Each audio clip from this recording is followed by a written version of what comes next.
ایک صحابی تھے حضرت جناب سیدنا خفاف بن ایما غفاری رضی اللہ تعالیٰ، انہوں نے بڑا کردار ادا کیا تھا میدان احد میں، انہوں نے اور ان کے صاحبزادے نے۔ تو ان کی بیٹی ایک دن حضرت عمر کے پاس آئی۔ اب وہ بیٹی بیاہ کے جا چکی تھی، اس کی شادی ہو گئی تھی۔ حضرت خفاف بن ایما رضی اللہ تعالیٰ عنہ کی صاحبزادی اپنے سسرال چلی گئی تھی، وہاں اس کا خامد انتقال کر گیا۔ وہ خاتون واپس آ گئی، وہ حضرت عمر سے ملی، بیوہ عورت۔ اس بیوہ خاتون نے آ کے یہاں تو میرے بھائی وہ فوجی بیچارے جن کی بیویاں، جن کو ایک تقریب میں تو خوب ایوارڈ دینے کے لیے بلایا جاتا ہے، میں نے یتیمی کا وقت گزارا ہے، مجھے پتہ ہے کہ 2-4 مہینے لوگ آ کے کہتے ہیں کوئی حکم ہوا تو 10 آ جائے، پھر جب 1 سال گزر جاتا ہے تو پھر لوگ کہتے ہیں 4 بھرا نے کام کیوں نہیں کر دے۔ تو ایسے تو نہیں نا کہ ابا ایسے ہی چلا گیا تھا، بڑا کچھ دے کے گیا ہے، ادھر ہے فلانی چیز۔ لوگوں کا نظریہ تھوڑے عرصے کے بعد اور ہو جاتا ہے۔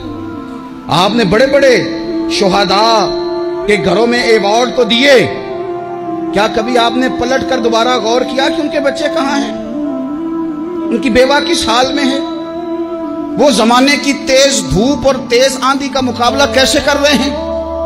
بغیر باپ کے جو انسان کو کھلے آسمان تلے وقت گزارنا پڑتا ہے وہ کتنا کو مشکل ہوتا ہے، وہ کس طرح ٹائم گزار رہے ہیں، یہ کبھی سوچا لوگوں نے؟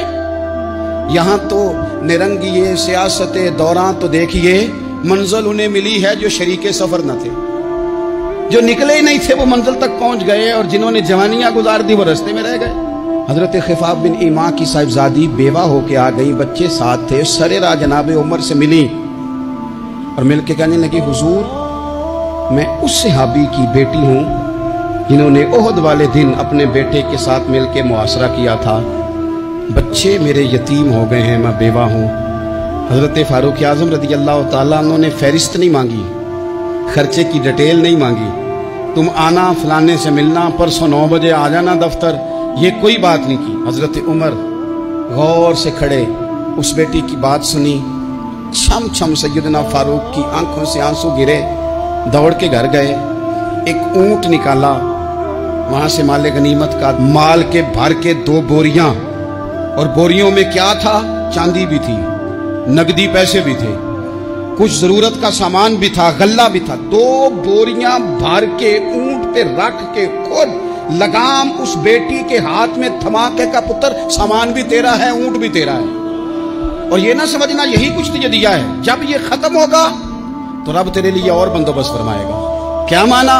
کہ ڈیوٹیاں لگا دی گئی ہیں، ہمیں پتہ ہے یہ سامان کب تک ختم ہو جائے گا، پیسے کب تک ختم ہو جائیں گے، تیرے لیے میں نے نئے حکم بھی جاری کر دیے ہیں۔ ایک شخص نے کہا حضور ایک بیوہ کو آپ نے کچھ زیادہ ہی نہیں دے دیا؟ یہاں لوگ سیاسی تقسیم نہیں کرتے، تھوڑا کام والے کو دے دو، تھوڑا چوکیدار کو دے دو، تھوڑا گلی محلے میں دے دو، تھوڑا رشتہ داروں میں دے دو، سب ہمارے احسان کے نیچے رہیں گے۔ کہا ایک ہی خاتون کو آپ نے اتنا نہیں دے دیا؟ تو حضرت عمر ناراض ہو گئے، فرمانے لگے تجھے تیری مار ہوئے، میری نظروں میں آج بھی وہ جلوہ موجود ہے جب اس کا باپ اور بھائی میدان احد میں کافروں کے خلاف لڑائی کر رہے تھے، آج تک میری نظر میں موجود ہے، تو کہتا ہے میں نے زیادہ دے دیا۔